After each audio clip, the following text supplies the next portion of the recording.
नमस्कार। आज मुकाबला में मैं कादम्बिनी शर्मा हूं आपके साथ। आज बात उसकी जिसकी बात बहुत ही हताश परेशान होकर आजकल की जा रही है। बात पेट्रोल डीजल की। रोज रोज पैसे पैसे करते बढ़े दाम एक बार में रुपयों में कम किए गए। 5 रुपए पेट्रोल पर और 10 रुपए डीजल पर। इसे कई नेताओं ने दिवाली गिफ्ट बताया। बढ़े दामों का असर जरूरत की खाने पीने की चीजों पर भी पड़ता है। कई बढ़े दाम कम नहीं भी होते हैं। जब आम लोगों पर महंगाई की मार पड़ती है तो डिमांड भी गिरता है, यानी कि वो बहुत ज्यादा मार्केट में नहीं निकलते हैं। उधर किसान भी कह रहे हैं कि पहले ही हालात खराब है, ऐसे में ये कटौती काफी नहीं है। लेकिन सरकार की बार बार दलील ये होती है कि अब तो कीमतें तेल कंपनियों के हाथ में है। लेकिन ये भी सच्चाई है कि इन दोनों पर, पेट्रोल डीजल पर जो भारी भरकम टैक्स लगता है वो केंद्र और राज्य सरकारें ही लगाती हैं। अब सवाल ये है कि कीमतों में 5-10 रुपए की कटौती क्या वाकई दिवाली गिफ्ट है? तो आज मुकाबला में सवाल हमारा यही है कि क्या राहत के लिए तेल पर की गई कटौती काफी है? ये एक बहुत बड़ा सवाल है जो आज कई लोग पूछ रहे हैं। हमारे साथ खास मेहमान इस पर हैं चर्चा करने के लिए। हमारे साथ प्रकाश चंद्र शर्मा हैं, नेता हैं बीजेपी के। हमारे साथ देवेंद्र शर्मा हैं, कृषि विशेषज्ञ हैं। प्रोफेसर अरुण कुमार हैं, अर्थशास्त्री हैं। गौरव वल्लभ हैं, प्रवक्ता हैं कांग्रेस के। तो सभी मेहमान हमारे साथ जुड़ गए हैं। सबसे पहले मैं जरा चारों मेहमानों से अपने ओपनिंग कमेंट्स में लेना चाहूंगी। बिल्कुल संक्षिप्त में मैं चाहूंगी कि आप इस बारे में क्या सोचते हैं। 1 से 2 लाइन में मुझे बताएं। सबसे पहले गौरव, आप बता दें। कादिम्बिनी जी, मैं इसको कहूंगा टू लिटिल टू लेट जी। टू लिटिल इसलिए क्योंकि 2014 से अगर हम कंपेयर करें तो 2014 में पेट्रोल में प्रति लीटर एक्साइज था 9 रुपये 48 पैसे, जो घटत से पहले 32 रुपये 90 पैसे प्रति लीटर था।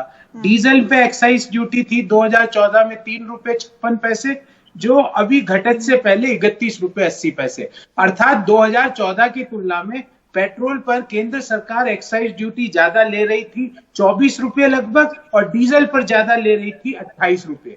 अब इसमें से हम 5 और 10 रुपए भी घटा दें तो भी अभी 2014 के लेवल पे लाने के लिए भी इसमें आराम से 15-15 रुपए और ड्यूटी कम की जा सकती। नंबर 1। और टू लेट इसलिए इस पे डिटेल में आपसे हम बात करेंगे गौरव। ये आपका ओपनिंग था। सबसे बाद में हम जो सरकार में पार्टी है उसके पास जाएंगे। देवेंद्र जी, आपका इस पर ओपनिंग स्टेटमेंट क्या है? किसान जो है वो काफी परेशान है, खासकर छोटे किसान। देखिए, जब हम देख रहे हैं कि देश में तकरीबन 1 साल से किसान प्रोटेस्ट पर बैठे हैं दिल्ली के आसपास, और उनका जो प्रोटेस्ट है वो इसलिए है कि खेती बहुत संकट से गुजर रही है, और उस संकट के लिए वो एक हायर प्राइस, एक मिनिमम सपोर्ट प्राइस जो है वो एक उसको लीगल इंस्ट्रूमेंट मानना चाहते हैं, या चाहते हैं कि उसके नीचे देश में खरीद ना हो। ऐसे समय पर हम देख रहे हैं जबकि गेहूं का दाम अगर हम एक उदाहरण के तौर पर लें तो सरकार ने 40 रुपए बढ़ाया है प्रति क्विंटल, लेकिन जो पिछले कई महीनों में हम देख रहे हैं जिस तरीके से 30-35 पैसे की बढ़ोतरी होती जाती है रोजाना, तो हम देखते हैं कि किसानों के ऊपर जो प्रति एकड़ बेनिफिट उनको होना था, मैं अगर मध्य प्रदेश का उदाहरण लूं तो अगर वहां पर 720 रुपए के आसपास प्रति एकड़ किसानों को फायदा होना था, तो तकरीबन 740 रुपए तो सिर्फ डीजल के ही एडिशनल कॉस्ट जो है उनके ऊपर पड़ गई है। तो कहने का मतलब है कि उनका संकट कई जगह एमएसपी से भी कम में बेचना पड़ता है। जी अरुण कुमार जी, आपसे पूछना चाहेंगे, ओपनिंग कमेंट आपका क्या है इस ये बढ़ोतरी और जो दिवाली गिफ्ट है उस पे? देखिए, जो एक्साइज ड्यूटी है और वैट है वो कुल मिला के करीब 110% था, जो बेस प्राइस है पेट्रोलियम गुड्स का। तो ये एक इनडायरेक्ट टैक्स है जिसकी वजह से जेब पे तो मार पड़ती है, सारी और जो बाकी चीजें हैं उसके भी दाम बढ़ जाते हैं। तो एक तरफ लोगों के काम कम हो गया है, नौकरी खत्म हो गई है, लोगों की आमदनी कम हो गई है, और दूसरी तरफ ये जो मार पड़ रही है इससे और भी ज्यादा गड़बड़ी है, क्योंकि इससे जो हमारा जो ग्रोथ रेट है अर्थव्यवस्था का वो पिकअप नहीं कर पाएगा। तो इसलिए ये जो अभी कट किया है वो बहुत थोड़ा है, क्योंकि 110% के करीब टैक्स था। ये तो जो घटाया है वो कुछ ही प्रतिशत घटाया है। जी प्रकाश चंद्र जी, आपका इस पे कमेंट। पहला ओपनिंग। कादम्बरी जी, हम समस्या की बात कर रहे हैं, समस्या का कारण क्या है और उसके समाधान क्या है। यहाँ हम सिक्के का एक पहलू देख रहे हैं, दूसरा पहलू हम नहीं देख पा रहे हैं कि इसके पीछे कितने फैक्टर्स जुड़े हुए हैं। केंद्र सरकार ने अपने हिसाब से एक्साइज ड्यूटी घटाई, उसके अनुपात में हमारे कई बीजेपी लीड और एनडीए समर्थित और उड़ीसा ने भी उसमें अपने हिसाब से वेट घटाया। तो इसमें कई स्टेक होल्डर्स हैं प्राइस के पूरे पार्ट में। और पेट्रोल और डीजल के दाम की जो बात माननीय गौरव जी कर रहे थे, उसके पीछे 14 में क्या था तो 2009 में क्या था, उसके पीछे क्या था, इंटरनेशनल हालात क्या है और अभी स्थिति हालात क्या है। जब पूरा विश्व कोविड की मार से जूझ रहा है, 2 साल से हमने देखा है कि अर्थव्यवस्था के लिए, सोशल इंपैक्ट के लिए सरकार ने कितने पब्लिक सेंट्रिक स्कीम्स चलाई हैं, उसका लोड कहां पड़ा है। और जो हमारे पास इंफ्रास्ट्रक्चर था, और इसको कम करने के लिए, चूंकि हम ये जानते हैं कि आने वाले समय में क्लाइमेट चेंज हो रहा है, खतरा हो रहा है, पेट्रोल डीजल के इंपैक्ट पड़ रहे हैं, कल हम पॉल्यूशन पे बात कर रहे थे, तो इसको देखते हुए अल्टरनेटिव एनर्जीज पे हमने काफी काम किया है। चाहे वो सोलर एनर्जी की बात हो, चाहे हाइड्रोजन एनर्जी, नई एनर्जी आ रही है, चाहे बैटरी संचालित चीजें हो। तो यह देखने की बात है कि चीजें को पूरे कन्वास में देखने की आवश्यकता है, ना एक पिक एंड चूज करने के लिए। हम सरकार को क्रिटिसाइज कर सकते हैं। अब आपने जो बोला है उस पे मैं गौरव से यहाँ पर जवाब लूंगी। गौरव, ये सीधा सीधा, और यहाँ पर पहले भी बीजेपी ने कहा है कि अभी जो हालात हैं, जो 85% इंपोर्ट किया जाता है पेट्रोल डीजल, जो जितनी जरूरत है उसका, ये पिछली सरकारों ने क्योंकि आत्मनिर्भर नहीं बनाया भारत को, इसके कारण हो रहा है। ये सीधा सीधा आरोप जो है अभी भी यहाँ पर प्रकाशन जी यही कह रहे हैं। कादम्बिनी जी, मैं इनको बताना चाहूंगा कि ओएनजीसी का जो एक्सप्लोरेशन बजट है वो आपने निरंतर घटाया है। और इन्होंने कहा कि कोरोना के कारण, अरे कल तो वित्त मंत्री जी परसों बोल रही थी कि बम्पर जीएसटी कलेक्शन हुआ है, और कोरोना के दौरान आपने पेट्रोल में 13 रुपए और डीजल में 16 रुपए बढ़ाए, और ये एक्साइज ड्यूटी है। ये मैं इंटरनेशनल इसकी क्रूड की प्राइस की बात नहीं कर रहा। 13 रुपए कोरोना के दौरान भारत सरकार ने एक्साइज ड्यूटी पेट्रोल पे प्रति लीटर बढ़ाई और 16 रुपए प्रति लीटर डीजल पर बढ़ाई, और आपने कमी करी 5 रुपए और 10 रुपए। तो ये आप मजाक क्यों करते हो लोगों के साथ? पहले 10 गुना बढ़ाते हो और फिर 1 गुना कम करते हो, तो इफेक्टिवली तो 9 गुना तो बढ़ी हुई है ना अभी भी। दूसरी बात मैं कादम्बिनी जी कहना चाहता हूं, ये मैं क्यों कह रहा हूं टू लेट, क्योंकि हमारे जो देश में सितंबर और अक्टूबर माह की जो बाजारों में सेल्स होती है, वो जो बाकी के 10 महीने उनके बराबर होती है। मतलब सितंबर अक्टूबर की sales is equal to remaining 10 month sale. तो आपने सितंबर और अक्टूबर की पूरी सेल खत्म कर दी, क्योंकि आपने प्राइसेस को इस लेवल पर रखा कि लोग, जो अनऑर्गेनाइज सेक्टर था वो पिक ही नहीं कर पाया, और ऑर्गेनाइज सेक्टर में भी जो गति आनी चाहिए थी सेल्स की, वो पिक नहीं कर पाए। और उसका नतीजा क्या है? आपके जो गलत निर्णय हैं, आपकी जो पेट्रोल डीजल पे जो लूटन योजना है, उसके कारण आज ये हो रहा है कि देश की जीडीपी, दुनिया की सारी जीडीपी कोरोना के बाद अपनी गति पे वापस आ गई, पर हम नहीं आ पा रहे क्योंकि आपका निर्णय। और अंत में एक ही बात कहूंगा कादम्बिनी जी, पेट्रोल डीजल तो आप सेंट्रल और स्टेट पे खूब आप करते रहेंगे, पर गैस तो कादम्बिनी जी सिर्फ सेंट्रल गवर्नमेंट के अधीन है। पिछले 11 महीने में प्रतिदिन 1 रुपया गैस सिलेंडर पर बढ़ा है। 4 दिन पहले कॉमर्शियल सिलेंडर पे 266 रुपए प्रति सिलेंडर बढ़े, और कॉमर्शियल सिलेंडर बढ़ता है तो मिठाई, नमकीन, जो भी हम रेस्टोरेंट में खाते हैं, चाय पीते हैं, कॉफी पीते हैं, सबके दाम बढ़ जाएंगे। आप डिमांड को इकोनॉमी में जनरेट ही नहीं होना देना चाहते। आप अनऑर्गेनाइज सेक्टर को सिर ऊंचा ही नहीं देना चाहते। जब से नोटबंदी, प्रकाशन जी आपसे इसका जवाब चाहेंगे। हमारे अच्छे दिन चले। प्रकाशन जी आपसे इसका जवाब चाहेंगे। कादम्बरी जी, दिक्कत क्या है कांग्रेस की कि इनका कभी ना विजन रहा ना मिशन रहा, ना इन्होंने देश के लिए काम किया ना देश की जनता के लिए काम किया। इन्होंने प्योर काम किया अपने लिए और अपने भ्रष्टाचारी मित्रों के लिए और अपनी व्यवस्थाओं के लिए। आज देश का इंफ्रास्ट्रक्चर इनके राज के बाद हमारे पास 15% इंफ्रास्ट्रक्चर नहीं है हमारी पॉपुलेशन के हिसाब से। ये क्यों नहीं मानते हैं कि पिछले हमने सालों में मतलब बहुत ज्यादा 3 करोड़ लोगों को घरों में बिजलियां पहुंचाई है, उनके कनेक्शन जोड़े हैं। ये आज तक क्यों नहीं इंफ्रास्ट्रक्चर डेवलपमेंट कर पाए?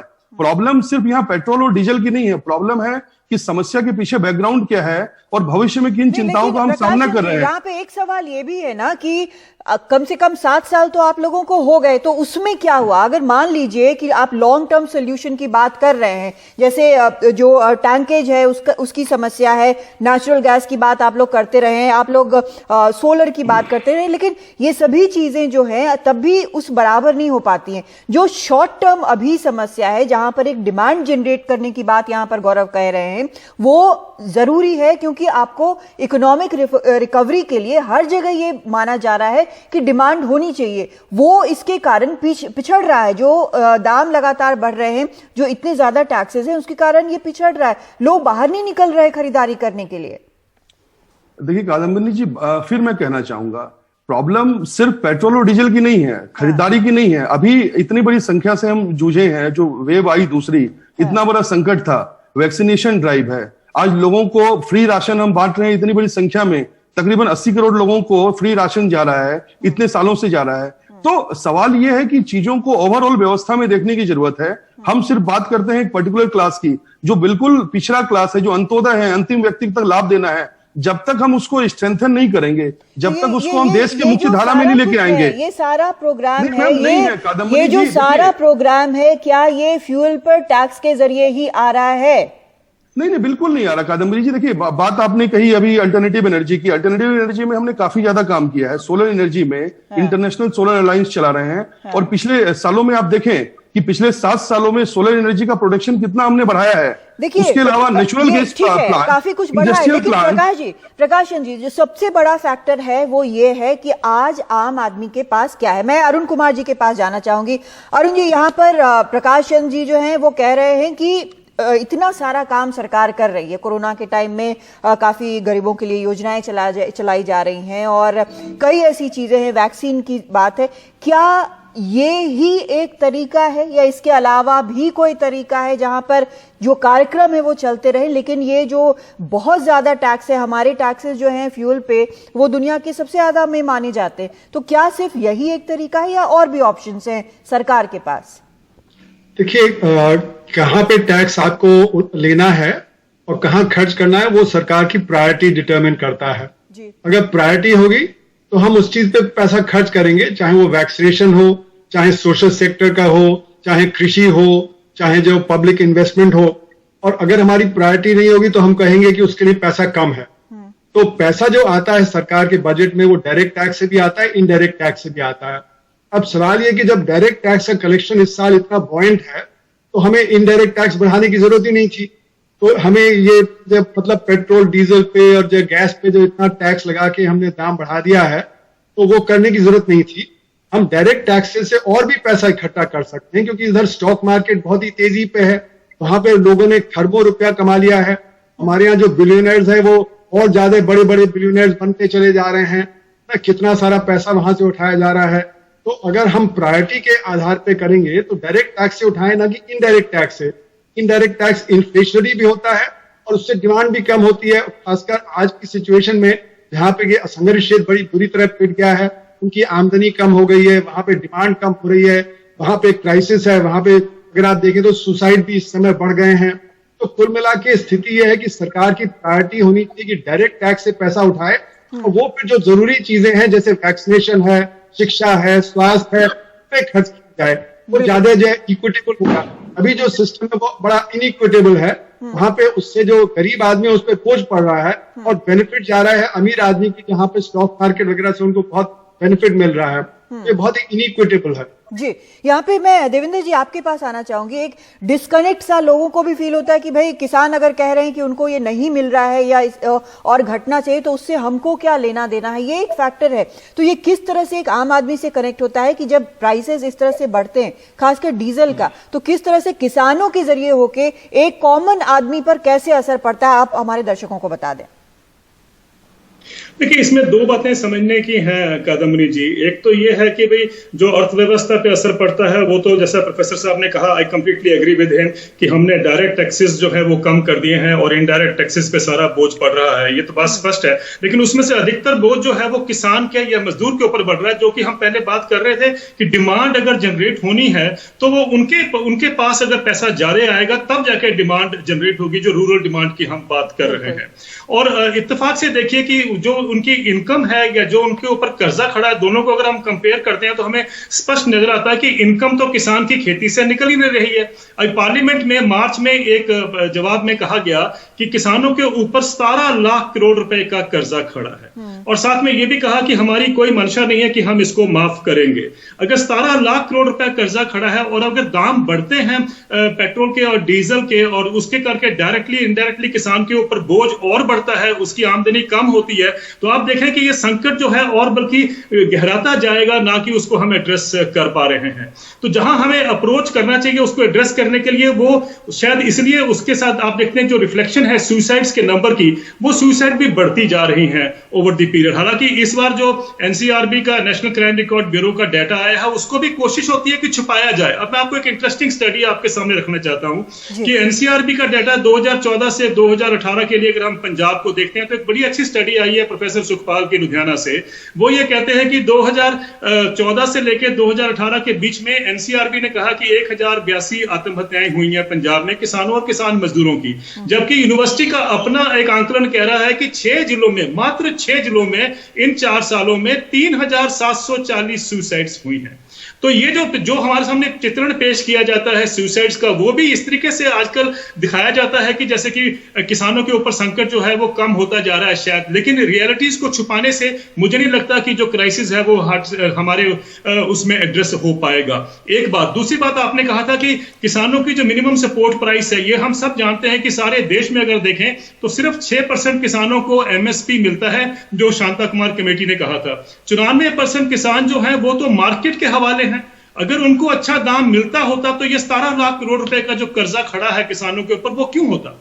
और ये भी आंकलन है कि अगर हम किसानों को मिनिमम सपोर्ट प्राइस प्लस 50%, जैसा कि स्वामीनाथन कमीशन ने कहा है, वो अगर हम सब फसलों पर दें तो कोई भी कर्जा किसानों के सिर पर नहीं होना था। वही 17 लाख करोड़ रुपए जो आज कर्जा खड़ा है वो उससे एड्रेस हो पाता। तो कहने का मतलब कहीं ना कहीं हमारा जो ये जो एड्रेस करने का तरीका है उसको मुझे लगता है रिवाइज करना पड़ेगा, वरना किसान मांगेंगे कि उनका कर्जा माफ किया जाए। ये जो सभी समस्याएं हैं इस तरह से इंटर रिलेटेड हैं कि इसको एक टोटालिटी में देखना जरूरी है, और सिर्फ ये 5-10 रुपए की बात नहीं है। इस पे जो भी सवाल आए हैं प्रकाश चंद्र जी, हम आपसे इसका जवाब चाहेंगे। एक छोटा सा ब्रेक लेते हैं, उसके बाद जवाब आप दें इन सभी जो सवाल उठे हैं उनका।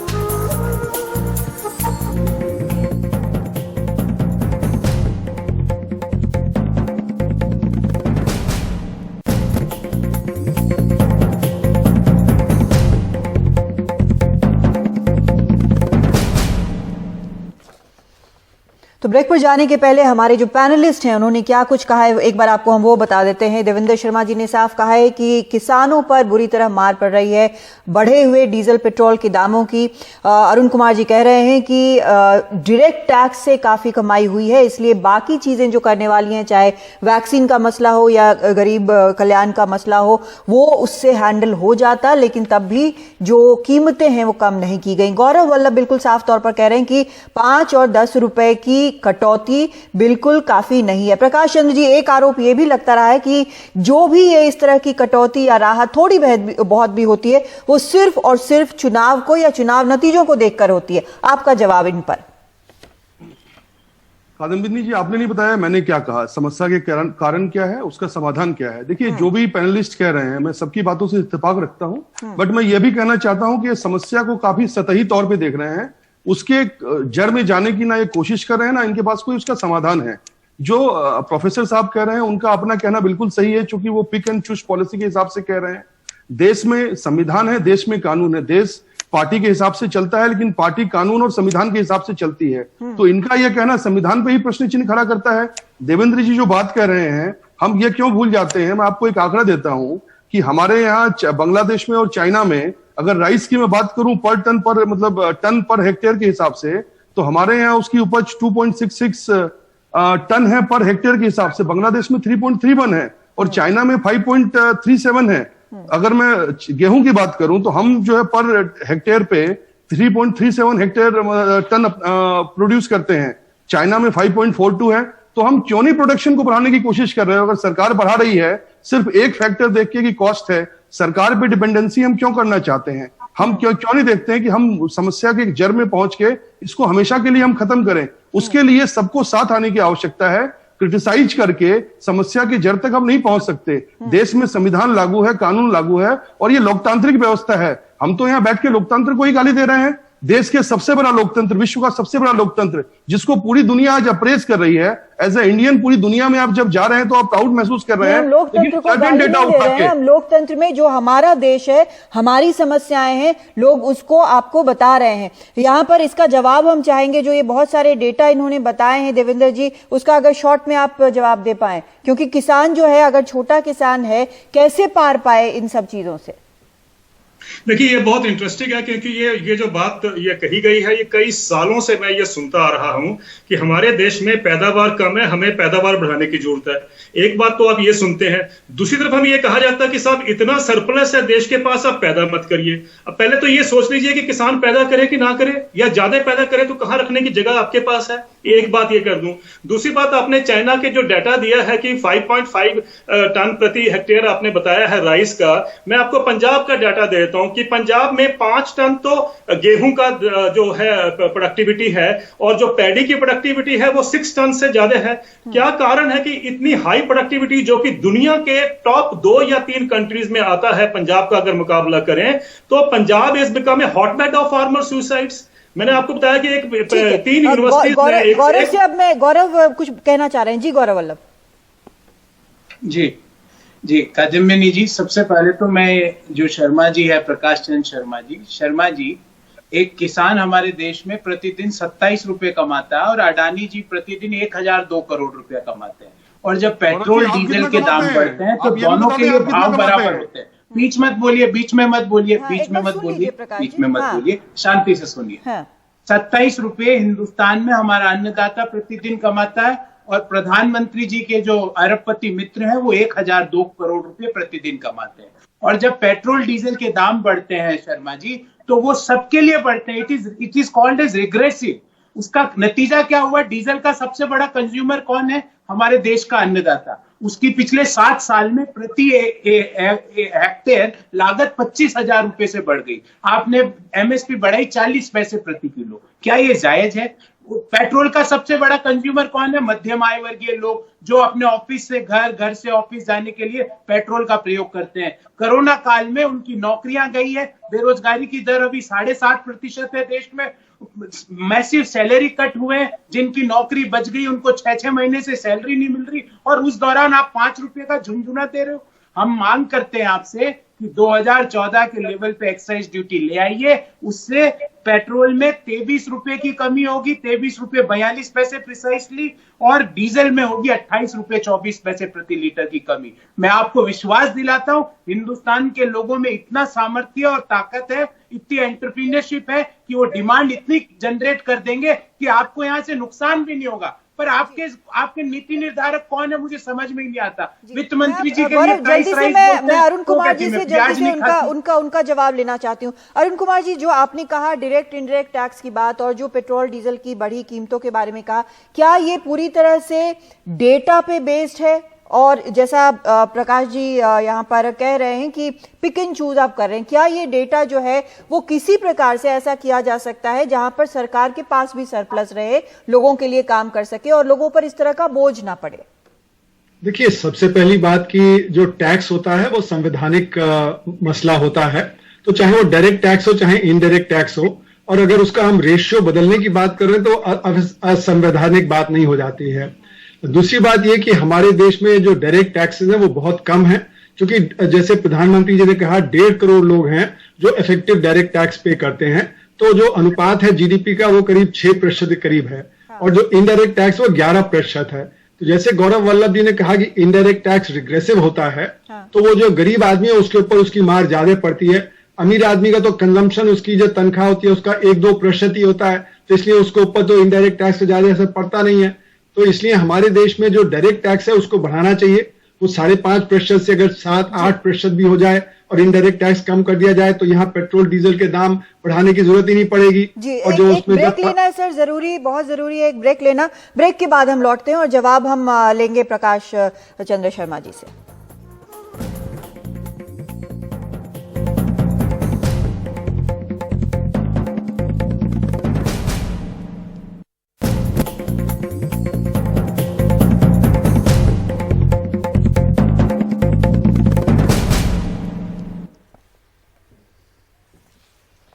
ये बड़ा साफ है कि हमारे अधिकतर पैनलिस्ट को ये लगता है कि जो 5 और 10 रुपए घटाए गए हैं पेट्रोल डीजल पर वो काफी नहीं है, तो हम उन्हीं से पूछते हैं कि उनको क्या काफी लगेगा। गौरव, आपके लिए फिगर क्या होगा? अगर 5-10 नहीं तो क्या आपकी मांग होगी?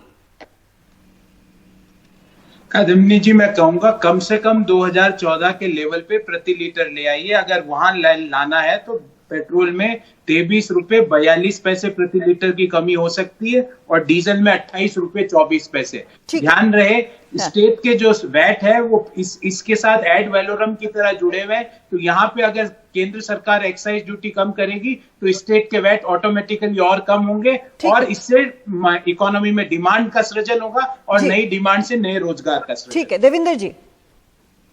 देखिए, एक बार जॉन एफ कैनेडी साहब ने कहा था कि किसान ही एक ऐसा तबका है सोसाइटी का जो कि होलसेल पर अपना प्रोड्यूस बेचता है और रिटेल पे हर एक चीज खरीदता है और दोनों तरफ का जो उसका भाड़ा है वो ही पे करता है। यानी कहने का मतलब यह है कि पेट्रोल के प्राइस जितने भी बढ़ जाते हैं, मुझे लगता है सबसे इंपॉर्टेंट चीज ये है कि हम किसान को जो उसका उचित दाम है, जो वो डिमांड कर रहे हैं मिनिमम सपोर्ट प्राइस, वो हम जरूर किसान को दें।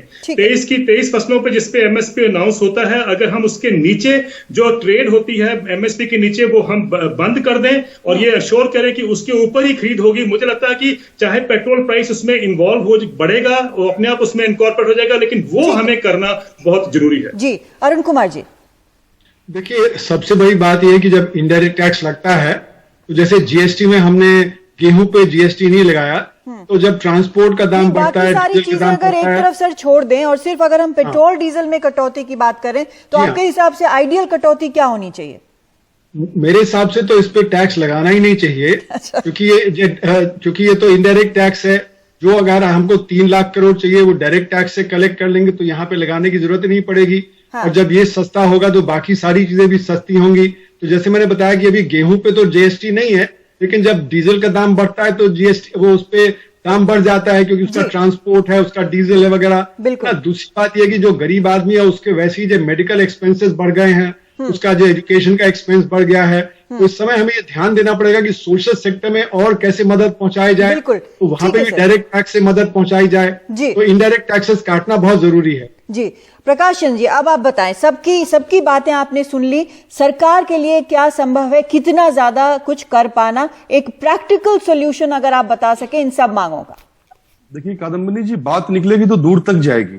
किताब का एक पन्ना पढ़ के पूरे किताब का सारांश हम बता दें तो उसको मतलब नहीं होता। मैं फिर कह रहा हूं कि इसको कंप्रिहेंसिव मैटर में देखने की जरूरत है। मोदी सरकार पूरी तरह से उसका इंटेंट और उसका एग्जीक्यूशन अंतिम व्यक्ति के उदय तक है, अंत्योदय तक है और उसके लिए लगातार काम कर रही है। और ये जो बात कर रहे हैं मान लीजिए देवेंद्र शर्मा जी, ये एक्चुअली क्या है कि सिर्फ पंजाब के किसी एक्सपर्ट है, इनके देश के दूसरे राज्य जिसके लिए हम जवाबदेह हैं, चाहे वो बिहार हो, उत्तर प्रदेश हो, नॉर्थ ईस्ट के राज्य हो, केरला हो, तमिलनाडु हो, हमारी जिम्मेदारी हम लोगों के लिए है। नहीं प्रकाश चंद्र जी, मैं बड़ा सीधे सरल शब्दों में समझना चाहती हूँ कि क्या आप ये कह रहे हैं कि दाम कम नहीं हो सकते? मैंने बिल्कुल ऐसा नहीं कहा मैडम। देखिए सरकार ने जितना कहा ये काम देखिए अर्थशास्त्रियों का है, सरकार का है और पॉलिसी मेकर्स का है, उस पर लगातार काम कर रहे हैं। अभी हमने रेट घटाए और उसके अनुपात में हमारे जो केंद्र मतलब राज्यों की जो सरकारें थी उन्होंने घटाया। तो अल्टीमेटली पब्लिक को हम कैसे बेनिफिट दें? गौरव जी बोल रहे हैं यहाँ बैठ के, वो डेटा दे रहे हैं 14 और 20 का, तो 14 और 20 का इनकम टैक्स भी डिक्लेयर करना चाहिए। हम सब इनकम टैक्स रिटर्न हम 14 में कितना दे रहे थे और 20 में कितना दे रहे हैं, और लगातार उस समय इंफ्रास्ट्रक्चर हमारे पास देश में क्या था, अभी क्या है। प्रॉब्लम क्या है कि हम सिर्फ एक पन्ना उठा के देख रहे हैं और सिर्फ सरकार को बदनाम करने का काम कर रहे हैं। किसियानी बिल्ली खम्मा नोचे वाली स्थिति है कि आप अगर सत्ता से दूर हो गए और पब्लिक सेंट्रिक है, पब्लिक का पूरा सपोर्ट मोदी जी के साथ है डिस्पाइट सारी समस्याओं के लिए, और पब्लिक भली बात ही जानती है कि देश की स्थिति क्या है। वो हमसे आप सीधा जवाब नहीं दे रहे। गौरव, कुछ आप रिएक्ट करना चाह रहे हैं इस पे जल्दी से, उसके बाद में प्रोग्राम यहाँ पर आपको। हाँ, मैं ये कहना चाह रहा हूँ कादम्बिनी जी, 2014 से 21 में तो इनकम टैक्स बढ़ा ही है ना। आपको पता ही नहीं Sharma ji, income tax direct tax collection बढ़ा है, कम नहीं हुआ है। हम ये कह रहे हैं कि 27 रुपए वाले को क्यों लूट रहे हो, 1002 करोड़ रुपया प्रतिदिन वाले से क्यों नहीं टैक्स ले लेते ज्यादा? वो दे देंगे टैक्स आपको, पर प्रॉब्लम ये है कि वो आपका दोस्त है, वहां से आप लेना नहीं चाहते। इसलिए ये जो लूटन योजना है वो मध्यम आय वर्गीय लोगों को, जिनकी नौकरी गई है या सैलरी आधी हो गई है या नौकरी जाने वाली है जी। अब वक्त गौरव हमारे पास बिल्कुल नहीं बचा है शो में। आप सबों ने अपना अपना यहाँ पर पक्ष रखा। बहुत शुक्रिया आपका इस चर्चा में आने के लिए। लोगों को राहत की और उम्मीद है, सरकार की तरफ देख रहे हैं कि और किस तरह से राहत मिलती है, क्योंकि जो वक्त है ये सबके लिए बेहद कठिन है। तो एक छोटा सा ब्रेक लेते हैं, हम लौटते हैं।